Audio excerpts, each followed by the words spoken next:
মাকে ধরে ছেলে মারে। ভাই দেশে কি কেয়ামতের আলামত আইছে? আপনারা বলেন দেশে কি কেয়ামতের আলামত হইছে? বাস্তব একটি ঘটনা আপনাদেরকে আমি আজকে বলতেছি, একদম বাস্তব একটি ঘটনা। সেটা হলো আমার বাড়ির পাশে। এই যে দেখতেছেন একটা বাড়ি, এই যে দেখতেছেন এই বাড়ি একটা পোলা, ঠিক আছে? মানে তার মারে প্রতিদিন প্রতিদিন না পারলে একদিন দুই দিন পর পর ধরে ধরে মারে, একদিন পর পর ধরে ধরে মারে। একদম বাস্তব একটি ঘটনা আপনাদেরকে আজকে আমি বলতেছি, ঠিক আছে? টাকার কারণে। মানে ছেলেকে প্রতিদিন হাত খরচের টাকা দেয় নাকি লেগে, ছেলে হলে আমার মতন বড় কিংবা আমার চেয়ে একটু লাম্বা হইব পোলাটা, ঠিক আছে?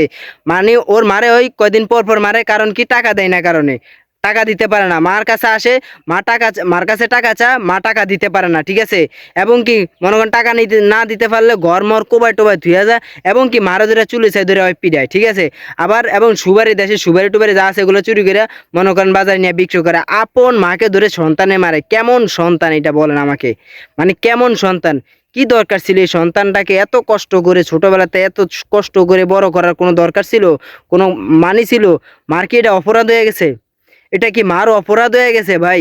সন্তানকে জন্ম দিয়ে কি এটা বাপ মার কি অপরাধ? আপনারা বলেন বাপ মার কি অপরাধ? এখন যদি গ্রামের মানুষ যদি ধরে মারতে যায় তাহলে তো মনে করেন এটা নিয়ে বিশাল দ্বন্দ্ব, ঠিক আছে? গ্রামের মানুষ মানে ছেলেটা এত পরিমাণ বেয়াদব, মানে গ্রামের মানুষ ওরে কিছু বলতে পারে না। মানে এত বড় একটা বেয়াদব পোলা, ঠিক আছে?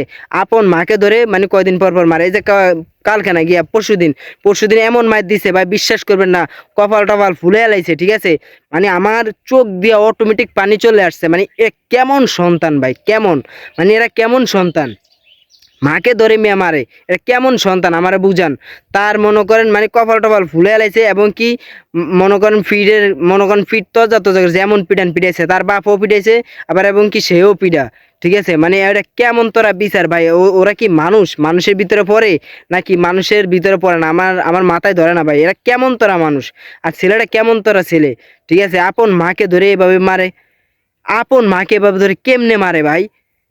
কি রে ভাই, তোকে জন্ম দিয়ে কি তোর বাপ মাকে ভুল করছে? তোর মাকে তোর ভুল করছে? তোর মা এত কষ্ট করছে তোকে নিয়ে এত কষ্ট করে ছোটবেলাতে লালি ফালি বড় করছে, লালন পালন করে বড় করছে একটা মানুষের মতো মানুষ হওয়ার জন্য।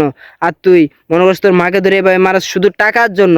আরে বেটা, টাকা তো মনে করস, টাকা তো জীবনে বহুত কামাইতে পারবি, কিন্তু মা কি আর পাইবি? এ মা যদি দুনিয়াতে চলে যায় তুই গিয়ে মাকে আর জীবনে খুঁজে পাইবি? জীবনটা উল্টে গেল তো তুই এই মাকে আর খুঁজে পাবি না, ঠিক আছে? মানে তুই কেমন তোরা সন্তান রে ভাই? তুই কি ছোট? তুই তো নিজে কামাই করে নিজে কিছু একটা করে খাইতে পারস, তোর সে ছোট ছোট পোলা পানি বেটা কাজ করে খা। আর তুই কেন পারস না রে ভাই? তুই কেন পারস না? কেন মায়ের গায়ে হাত দেস? এই বৃদ্ধ মায়ের গায়ে কেন হাত দেস? আমার যদি এলাকার ভিতরে আমার যদি কোনো একটু ক্ষমতা থাকতো ভাই, বিশ্বাস করতেন না, ওরা ধরে আমি বুঝ মতন পিড়াইতাম, বুঝ মতো আমার যতটুক শক্তি আছিল অতটুক দিয়ে ওরে পিড়াইতাম জাম দিয়া। আমার যদি এলাকার ভিতরে এরকম যদি একটা কিছু থাকতো, ঠিক আছে? মানে আমার মাথা ধরে না। কালকে আমি দেখে পুরো আমি কান্না করে দিছি। ওর মার চোখ এগুলা মনে করেন মানে কালো হয়ে গেছে, ওর বাপে মারছিল, ঠিক আছে?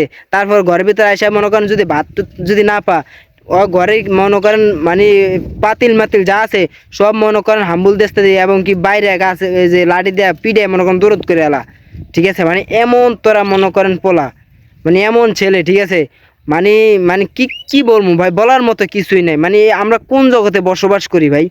আমরা বর্তমানে কোন জগতে বসবাস করি? মানে আমার বলার মতো ভাষা নাই ভাই। কালকে ওর মাকে দেখে আমি পুরা কান্না করে দিছি, এত পরিমাণ কষ্ট লাগছে। আমাকে ঘরে মাঝে মাঝে আসে, একটু পান টান খায়, আমার মার লগে একটু কথা টথা কয়। কালকে আসছে ভাই এমন ভাবে, মানে এরকম গুজা দিয়া দিয়া হাইডে হাইডে আস্তে আস্তে আইছে, ঠিক আছে? মানে পুরা অটোমেটিক আমি কান্না করে দিছি। এটি কেমন তোরা সন্তান ভাই? আল্লাহ এই সমস্ত সন্তানকে হেদায়েত দান করুক, বুঝার তৌফিক দান করুক এই সমস্ত সন্তানকে। আরে ভাই এখনো বুঝার চেষ্টা কর। এই বাপ মা হারিয়ে গেলে আর জীবন উল্টা গেলেও পাবি না রে ভাই।